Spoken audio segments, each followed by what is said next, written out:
go over here to mode. Those are fan speeds. That's the fan speeds. Correct. Switch it back so you just came back on. If we go back to auto, when it reaches temperature, it stops. Okay. On auto. Now, mode. Right now we're in cool. Auto is pretty much the same thing as the fan being on auto. Heat pump. Electric heat. I'm not going to leave it there in a minute for that long because it's going to kick on. I don't particularly want the heat blowing in here right now. I felt it. That's electric heat. It's already hot. Wow. Yeah, it's already blowing hot air. That heat pump is good down to about 40 degrees outside. Because what happens with these air conditioners, they will only change the outside air by about 30 degrees. Same thing with the heat pump. Same thing with the heat pump. If it's 40 degrees outside, this heat pump is only going to be able to bring the temperature in here up to 70 degrees. So if it's colder than 40 degrees outside, you may elect to go to the furnace rather than a heat pump. And it is a propane furnace. All right. Okay. The furnace heat comes out of these ducts you see down here by the floor. The heat pump comes out of the ceiling. That's why you felt hot air coming out of here. So again, it depends on what you're comfortable with, whether or not you're going to run the heat pump or the furnace. I know that you can control it here. Mm-hmm. All that you can control it there. Yeah, if we go to heat pump, Mm-hmm. you can set the thermostat. Oh, okay. Okay. I see. Same thing with furnace. You can set the thermostat. Okay. You can't actually program this thing without you guys are ever going to elect to program it. You know how you can program your thermostat at home, Right. where it might kick up to 80 degrees during the day and kick it down to 75 at night. You can program it to do that if you want. Okay. Nice. Let me show you this bunk bed. Okay. Also, Mom, if you wanted to, plug into electrical outside at the campsite. We can always run our little portable heater. And My fifth wheel does not have heat pumps in my air conditioner, but I have an electric fireplace in the living room. Really Oh, cool I because see. It's an electric fireplace, and I can set that for a temperature. And I put a little ceramic heater up in the bedroom, and I've pretty much been fine anywhere in Florida. Very good. When I was up there in Georgia, I was in Franklin, and we were in the middle of October, and it got down to the upper 30s at night, even in the middle of October. It barely got into the 70s during the day. We ran our furnace several nights up there just to stay comfortable. The week after we left, it snowed. They actually closed that campground at the end of October. so we have plenty of counter space and areas that we can put our little electric. Those Heater. ceramic heaters. Yeah. We have one that's it's like a fan. It works great. It cools off. It actually warms up the van nicely at night. Right? Just now. Okay. All right, push that button over there on the wall where it says bunk. It releases that. This comes down. This folds over. Nice. Bunk bed. Ladder back So there. easy. Attaches here, so you can get up and down out of it. This is pretty much what's called a bunk. So if you're going to be looking for sheets for it, they have to be RV sheets designated as bunk. Because it's smaller than what you might consider to be a bunk bed. And this, I think this will hold up to about 250 pounds. Nice. But I really don't think you're going to find adults that want to sleep up there. Yeah. No, it's for the kids, for one kid. Mm-hmm. Probably little Ian. Back up. Raise it up until it locks into place. And then it's spring loaded. It's gas pistons there. And it locks back into place. Awesome. The storage bins up there. I don't know why they bother to put a TV in the front of these things. I know, 4 TVs, that's a little bit too much. Well, if you're at a campground, I'm going to watch that TV. I'm not going to sit on this couch and turn my head at 90 degrees to watch the TV. By law, that can't be on while you're driving. Yeah. Because it's illegal for the driver to be able to view TV while you're on Of course. Again, we're not TV people. We don't have 4 TVs at our house. the road. Lights off ahead of you. We had 3.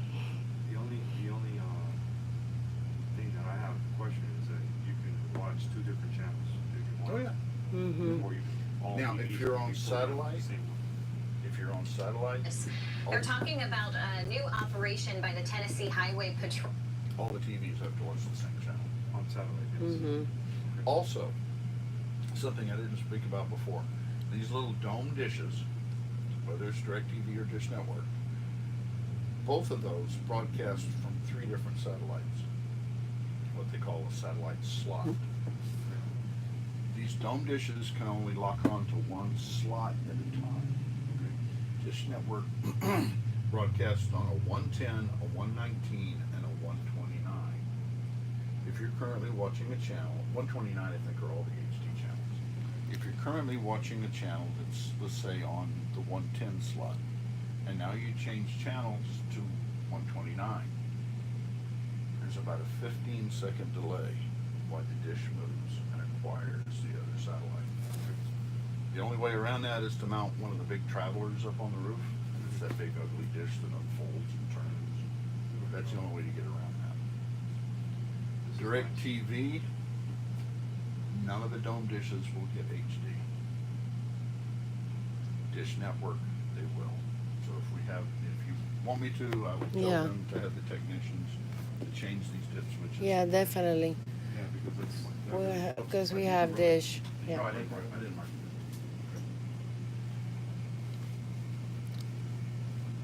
Nice. So pretty, huh?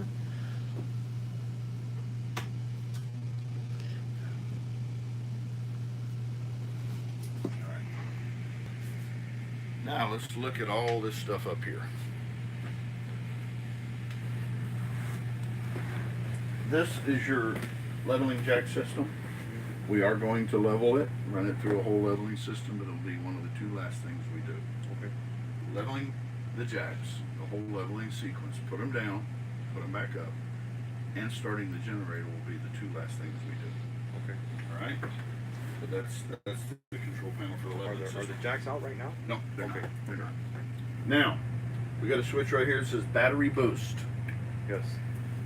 Auxiliary start, emergency start, battery boost, it's all the same thing. Okay. And what this does is it's only a momentary switch. So it only works. That makes it nice. It only works while you hold the switch. And what that switch does is it creates a bridge between the chassis battery and the house batteries. Okay. Give it more power to start. Not necessarily more power. Let's say this thing has been stored without electricity. And you get in it and you start the engine, and now you want to start the generator. The generator uses the house batteries to start. But it's been stored without electricity and you forgot to disconnect that battery. Now that house battery's down, doesn't have enough power to start the generator. You can hold this down and now start the generator using the engine battery. But it does go both ways. When this thing is plugged in, it is not charging the house, the chassis battery. It's only charging the house batteries.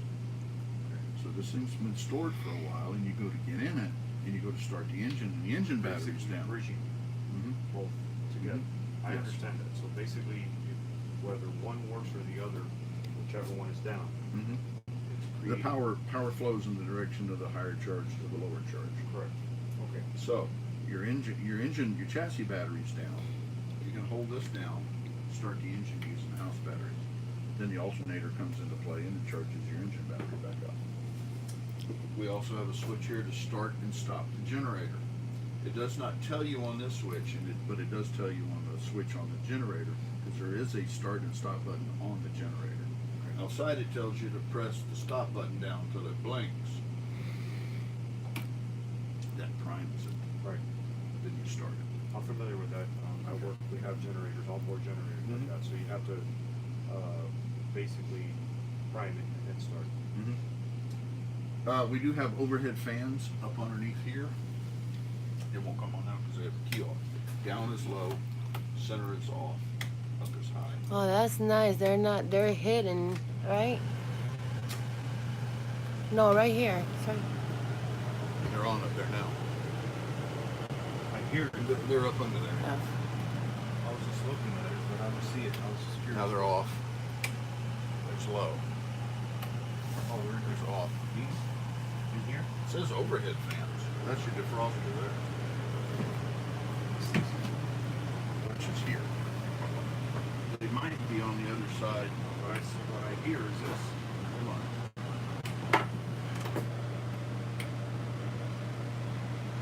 They're on high up there right now. That's nice. That's to keep it cool. Well, the frost off the window. Well, that's your defroster there. Okay, I see them up here. Yeah. They're vents. There are Yep. vents. Yep. So there's not Center like is fans. off. It's a vent. Mhm. It's not a fan with a blade. It's a vent like this. That's Looks like this, awesome. but it's for the windshield. That's awesome. All right, let's put this right down. Yeah, because I have seen other coaches that have like those little fans in the They got front. the fans on a gimbal like a bus. Yeah, I like Key is this on. kind. That shade will not go all the way down. It stops right there. Oh, 'cause the key is on. I saw Turn it. the key off. It doesn't want you to. Okay, so you can use the shade while That's you're your sun driving. visor while you're driving. Mhm. Nice. Halfway. Well, that's all it'll. Mhm. Yeah. Good idea. All right, headlights. Just curious what it looks like. Okay. Headlights, parking brakes, headlights. This right here is what turns what we call the dome light on. Okay. Back there. Okay, I see these two right here. This one's not coming on. Well, that was probably. There's probably a switch over there. Bunk. There we go. Oh, okay. This switch only turns on this one. Oh, okay. If you turn that one, that one's turned on and off right there. Okay, got it, got it. Over there, they call it the map light. Okay. All right. This right here is the controls for working your mirror. Yes. Remember, it only adjusts the top portion of the mirror. It does not adjust the bottom portion. Correct. You know, the wide angle, you have Yes. to go outside and move that light on. This does have mirror heat. Defrost the mirrors. Nice. That switch right there turns That's it on and important. off. You do have a little information screen right here where your odometer and stuff is. These are controls to move up and down through that. Okay. All right. Of course, there's your gas tank. There's your oil pressure. There's your transmission temperature. There's your water temperature. Okay. Transmission temperature is very important. This does have what we call a tow package on it. Yes. It does have a oil cooler. It also has a transmission cooler. Yes. So if you're ever towing something, Yes. that transmission temperature is very important. Yes. Years ago, I still drive a 2004 Dodge Ram, 2500 diesel. I love that truck. I'll probably never get rid of it. I'm about to turn over 209,000 miles on it. Oh, That Cummins engine will just last forever. yeah. Wow. However, several years ago, I was towing my fifth wheel up to Orlando, and I'm going up Highway 17 here through this, center part of the state. And I'm going through a town called Bartow, and all of a sudden, I'm hearing bong, bong, bong, and I look down, and my temperature gauge is pegged at 245 degrees. That was because my electric fan stopped working. Allowed my transmission to get too hot, and I had to get my transmission rebuilt because of that. But that transmission temperature is very important. That's going to be an indication that something's not right in your transmission. It's getting So too it hot. should be fairly okay. Yeah, it if should I'm be not fairly. towing. Yeah, If I'm not towing. If I am towing, keep an eye on it. just keep an eye on it. It does, like I said, it does have the transmission cooler, but you don't want that transmission to get hot. It probably won't because it has the cooler and the oil cooler. I don't want to put you on any kind of a spot, but do you know what the typical temperature should be? It doesn't have numbers on it. Okay. It's probably, that transmission is probably gonna run anywhere from about 190 to about 210. So, okay, so it's just a gauge. It's just, hot and low. Okay. Yeah, Mhm. when you're in here, you're in the normal range. Yeah. Yellow, you're gonna start to get a little concerned. If it hits red, I your actually transmission is hot. like the standard, mechanical dash on it. I like that. It's Yep. very simple, Mhm. very easy. Yep. I'm happy with that. Cruise control are right here. Yeah. Wipers, of course, are right there. I believe this does have a tow mode, Right. tow haul. Right. This thing has a strong enough towing capacity that I don't think you're ever gonna use that tow mode, Yeah. because all that tow mode does is lock out the top gear in the transmission. Right. So you can't enter it. If you're towing something and you've got that tow mode on, your mileage is gonna go down drastically. That must be an important call. It is. Okay. All right, parking brake right there. Parking brake does have to be set in order to operate the slides. They will not operate. You never figure out why this won't go out. Parking brake has to be set. Got it? That is so that you can't possibly go driving down the road with a slide cell. Here it opens up the hood up front. All right. Get the backup camera here. Is this the only button for shape? The other two are manual. The other two are manual. Okay. Now, there's your backup camera. I believe, yes it does, it has side cameras. Side cameras are really nice. You're traveling down the highway, you turn on the turn signal, your side camera comes on. So you can see it all the way down through your blind side. Right. Same thing with the right camera. The only difference is that we're looking at our slide outs. Yeah, the slide outs are Okay. sticking out. Now, you're backing into a campsite. Your backup camera's on. There's a microphone on that backup camera. Get it high enough, we'll just be able to hear the ambient noise out there. She and I were just talking about this earlier, and we were going to use our cell phones to communicate. Well, if she's back there, you can see her Absolutely. and you can hear her. Right. She can't hear you. Right. So you can say whatever you want, she can't hear you. Get out of the way. All right, this right here is day and night. This is a menu for brightness. Where's day and night? Here. Right there. I would just leave it on auto. Okay. When the light in here dims or gets brighter, brightness goes up and down. But you do have a menu right here. Brightness, contrast, and use these buttons to move it up and down. All right. Color, tint, brightness. Okay. That's a nice feature. Mm-hmm. Actually, this is off. Just turn it on. Simple enough. Yeah. This radio does a lot, so it takes a minute for it to boot up. Because that's your radio. It's a CD player.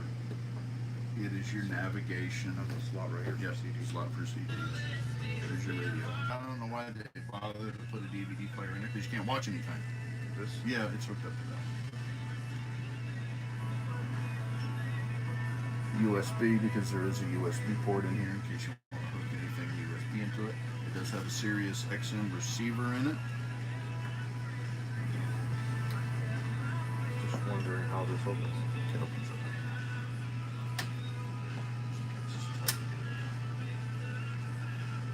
Okay. There's also an auxiliary port there, so you can plug anything audio into it. Okay. Sirius XM receiver in it. Pair your phone up to it. Auxiliary will be these guys down here. You can, if you have an iPod, you can hook your iPod up to it. You have your Rand McNally navigation in it. RV tools. You can go to RV info. You can preload all your RV info into it.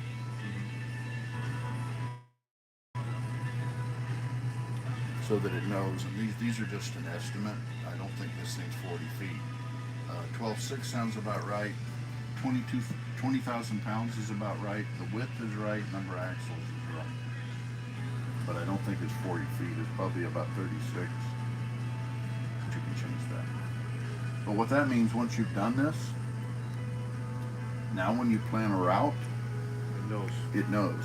It won't Capabilities. take you across a bridge that you over the weight capacity. It also Nice. won't take you anywhere where there's an overpass that's too low. It's too low, It will right? route you around it. Okay. So the typical, the largest height for DOT standard is 13.6, Mm-hmm. and this is 12. What? It's about 12.6. 12.6. Mm-hmm. So it's tall. It's not short. No. You can choose your destination. You can just bring up the map. I like that it's touch. Mm-hmm. Yeah, It's all touchscreen. you do too. Does it? I guess not. Standard. You No, can't. it didn't come out. No, I thought maybe you can fold it this way because she's the one that would be doing the. No, I can program. still see it from there, but you should be Yeah. able to see it. Yeah. I have a Garmin GPS, and my wife don't like to get the address. She wants to sit there and play with it and look for it. So we'll be on the road for 25 minutes before she finally finds where we're going. Right. And it aggravates me to no end because I want to get the address. Put in the address and hit go, and you're done. All right. Silly question. Does this adjust?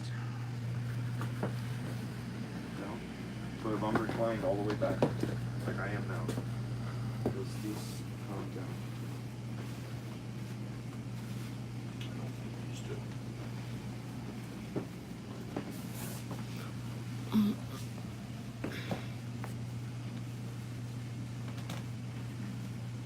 This will keep you from falling off. You start snoring. You start snoring. It'll hold you. There is a handle over there that brings the footrest up, just like a regular recliner. Here, this big handle. Big handle? That's not gonna work for me. It's too tall. I have to push the seat back. Haven't found anything that releases that seat to slide backwards.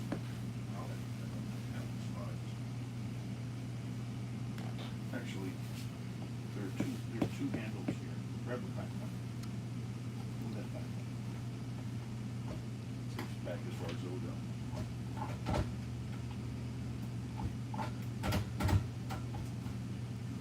I'll play with it.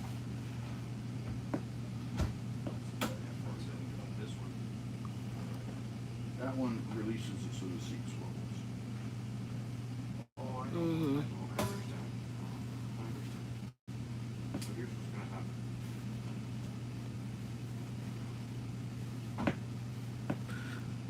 Now the back of the seat has to be all the way up. This This will come up. Let's raise this up.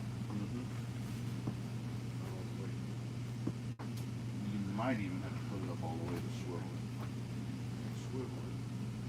You should turn it all the way around. Doesn't go that way. Doesn't go that way. It has to be this way. Oh, nice. And now it's a recliner. That stops there. I can't go any further. Not 100% practical, but I understand. So now you can do that, and you can do this, and you can watch TV from here. Oh, nice. Okay, so that it's But not. you don't like to watch TV. No, it's not 100% practical because of the restricted movement on this side. Mm-hmm. See? But it works. It's better than not having one at all. That one doesn't recline. I believe that it, No, it does. It has a handle right here. yeah, it reclines, but it doesn't have a footrest. But does it swivel? Yeah. Oh, good. So we have two seats. Release, right? I think you gotta go. Come on. It's nice. You can sit here. Well, sit here and Mhm. watch TV. Well, that's power. This is not power, right? That was not power.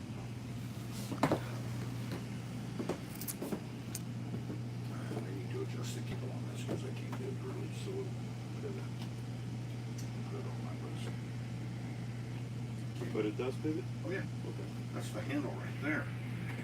You need to adjust the tension on that cable. This is, I don't think this is more.